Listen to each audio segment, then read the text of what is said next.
Today I headed to Wheeling, West Virginia to check out the haunted Hempfield Tunnel.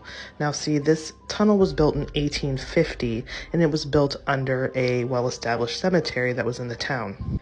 In order for them to build the tunnel, they had to move some of the bodies that were above.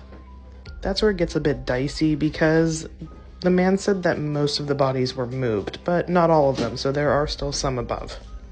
Now many people say that this tunnel is haunted by many spirits, but that in particular was that of a guy with the last name Ulrich. He was a German immigrant, and he was murdered by a man named John Schaefer. And here's a little bit more of that. Hempfield Tunnel. This is in the Heritage Trail, Wheeling, West Virginia. There was a murder here, and just before we started filming this, I just read that the man, Joseph or John, that murdered, I believe his last name was Ulrich here, was actually the same man who committed so many murders in Parkersburg, West Virginia. Now, last April, I was at the Appalachian Paracon and at the Blennerhassett Hotel where Joseph/John's ghost is said to haunt.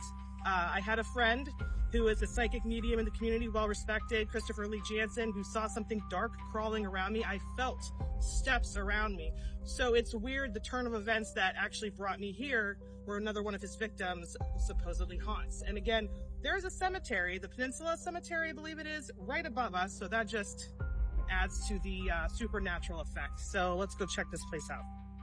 Now, one of the hauntings that took place here by the man that was murdered, there was 4 men that actually went through the tunnel, and they were kind of just exploring, using that to get to the other side. That's when they saw the spirit of this man who exclaimed, "Let the dead rest." So I said before, there was a cemetery, the bodies were moved.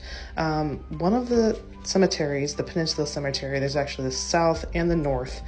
The south part is where we ended up going, and it is very dilapidated, but still a great place to visit. I do feel bad because a lot of the stones are broken or overturned, but yeah, very easy to get to. Check it out next time you're in Wheeling. Bye.